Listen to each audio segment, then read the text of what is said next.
أزمات كل يومية. الحكومة تصنع أزمات. أكثر أزمة هي أزمة النفط. ماكو أزمة بالنفط، أزمة غاز، أزمة بنزين، أزمة هي النفط المدشولة.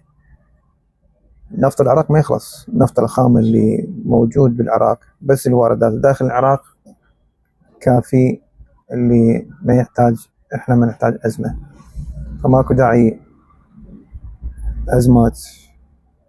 مع الأسف الحكومة ما عندها إدارة صحيحة نموذجية تستخرج أرباح النفط بس داخل العراق، مو بس أرباح واردات النفط، هواية أكو واردات أرباح من ضمنهن هي النفط والسياحة وغيرها وغيرها وغيرها وإلى كذلك.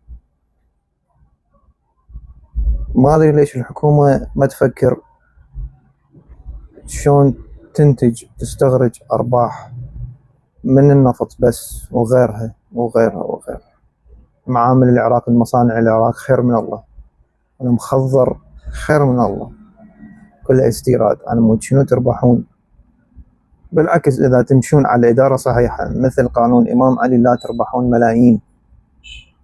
كل واحد بجيبه أقل شيء فد 15 إلى 25 مليون بجيبه بس أرباح النفط من غير الراتب. أزمات ماكو داعي، يعني سرة لما 6 ساعات 7 ساعات 10 ساعات يلا يوصل سعر البنزين. غاز ماكو. إيران ايش قد صار يصير على صار أكثر من شهر إيران عليها حرب، ماكو أي نوع من الأزمة. غاز اكو اعتيادي، يعني شنو بالانابيب بالبواري. الكهرباء ما انقطعت هنا بالعراق من الصبح لليل، يا دوب 4-5 ساعات يشغلون الكهرباء. ليش؟ أزمة بنزين. شنو أزمة بنزين؟ عيب عليكم، الحكومة ما بيها إدارة صحيحة بس هذا بوق نهب، أزمات فوق أزمة.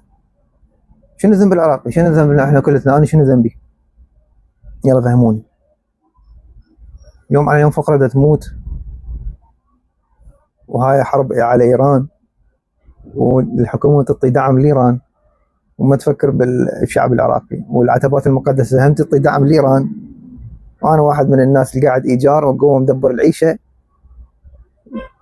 هاي بحثا آخر، مقطع الفيديو نشره هسوي، بس فكرة قلتها. أزمات فوق أزمات. السلام عليكم.